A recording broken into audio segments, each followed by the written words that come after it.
మనోజ్, నువ్వు నా బిడ్డవి.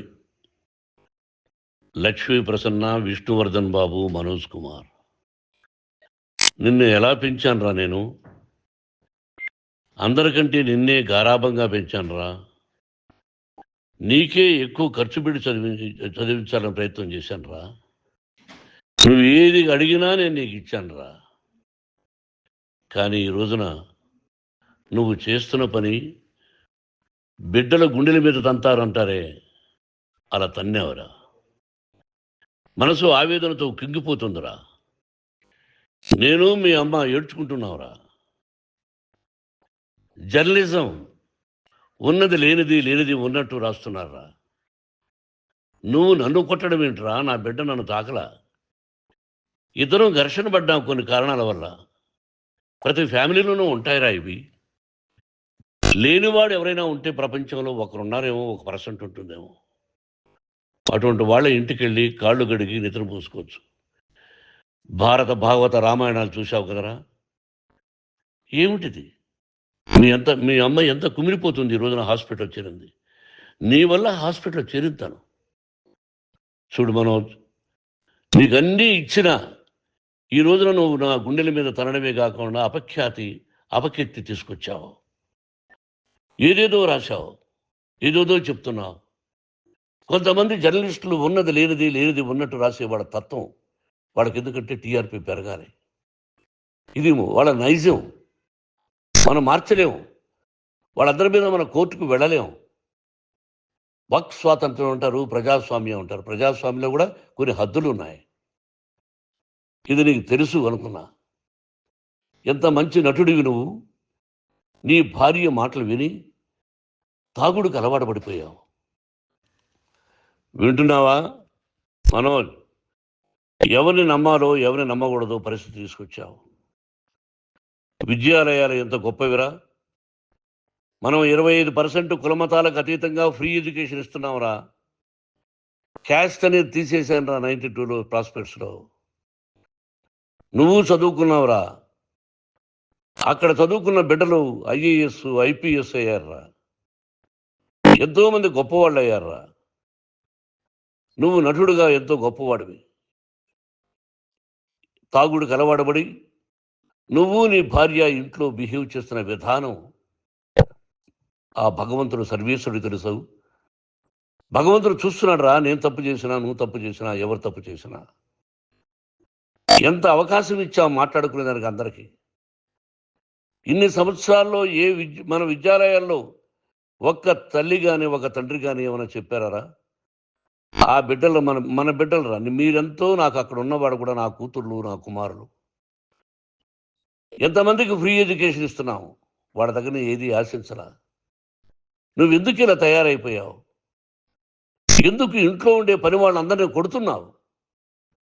పనివాడు వాడు పని చేసుకోవడానికి మన ఇంటికి వచ్చాడు రా. ఆ పనివాడిని కొట్టడం చాలా మహాపాపంరా. నేను వేరురా. నేను దండించడం వేరురా. నేను ఎవరిని ఆ చిన్న వాళ్ళని కొట్టి అజ్జేసి ఇచ్చేసి చేయలేదురా. సినిమా ఇండస్ట్రీలో మోహన్ బాబు కొడతాడు, తిడతాడు అంటే అది షూటింగ్లో జరిగి ఉండొచ్చేమో. కానీ ఇంట్లో ఉండి 10 సంవత్సరాల నుంచి 20 సంవత్సరాల నుంచి పనివాళ్ళు ఉన్నారు. నేను ఇంట్లో లేని సమయంలో వాళ్ళందరినీ కొట్టి వాళ్ళ ఫోన్ లాక్కొని ఒకడైతే చచ్చిపోవాలి. వాడు పోలీస్ కంప్లైంట్ ఇచ్చి ఉండొచ్చు. నేను వద్దు అని వాడిని బతిమాలాడు. పోలీస్ కంప్లైంట్ కూడా ఇవ్వలా.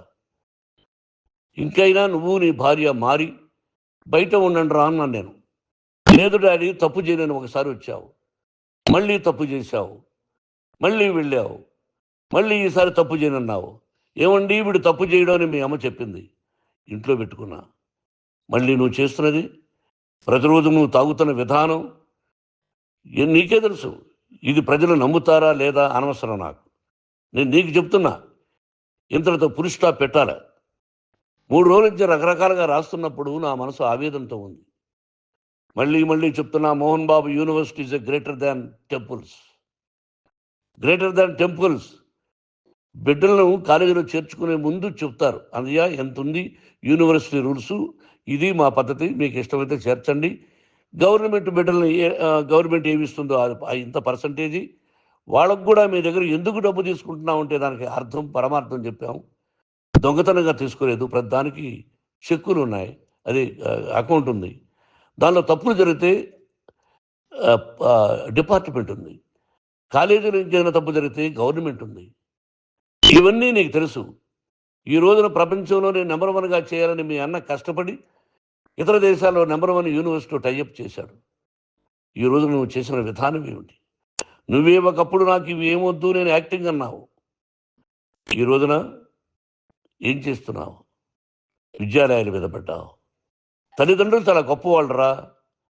కొంతమందికి డబ్బు కట్టలేకపోవచ్చు, కట్టని వాళ్ళకు కొంత సహాయం చేసాం. అంతా సహాయం చేయలేము.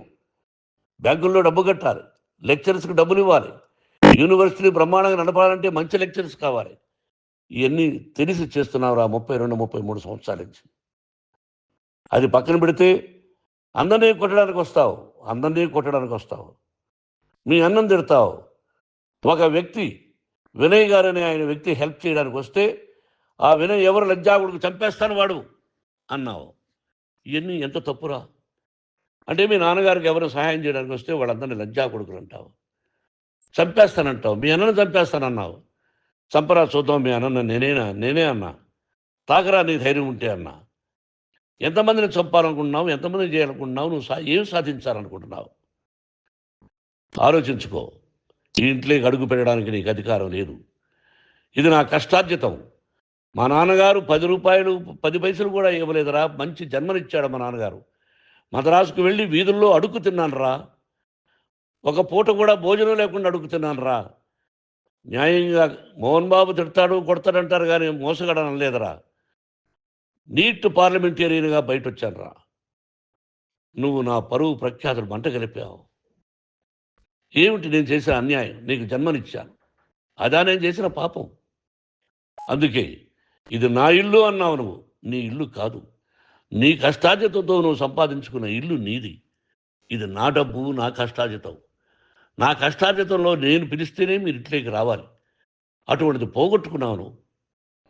ఆస్తులు అంటావా? ముగ్గురికి సమానంగా రాయాలా లేదా అది నా ఇష్టం. ఆస్తులు ఇస్తానా, లేకపోతే గంగపాలు చేస్తానా, లేకపోతే ఎవరికైనా దానధర్మాలు చేస్తానా, అది నాకు సంబంధించిందిరా. నా కష్టార్జితం రా. మీరు చేస్తున్న విధానం గుణగణాలు కావాలరా. మందు తాగచ్చురా. ఎంత తాగాలి? నేను కూడా 1 or 2 పెగ్స్ తీసుకుంటా. ఇది తప్పు కాదు, జనానికి తెలియాలి. నా డబ్బు ఇది. తాగి ఎవరిని కొట్లా, తాగి నేను తింటున్నా. అది ప్రజలకు అక్కర్లా. నేను తప్పు చేస్తేనే ప్రజలకు కావాలా. ఇవన్నీ ఉన్నాయిరా. ఇవన్నీ తెలుసుకో. జర్నలిస్ట్ సోదరులారా, మీకు నా గతాన్ని తెలుసు, నా భవిష్యత్తు, నేను ఎక్కడి నుంచి వచ్చాను కూడా మీకు తెలుసు. ఈ రోజున మీరు రాస్తున్న విధానం, నా బిడ్డ నన్ను కొట్టాడన్నారు. ఎంత తప్పు! ఈ రోజున నా బిడ్డ మీద కోపంతో అవును చెప్పచ్చు. కాదు, వాడు నా మీద చెయ్యెత్తలేదు. నేను ఘర్షణ పడ్డాం. ఘర్షణ వేరు, కొట్టుకోవడం వేరు.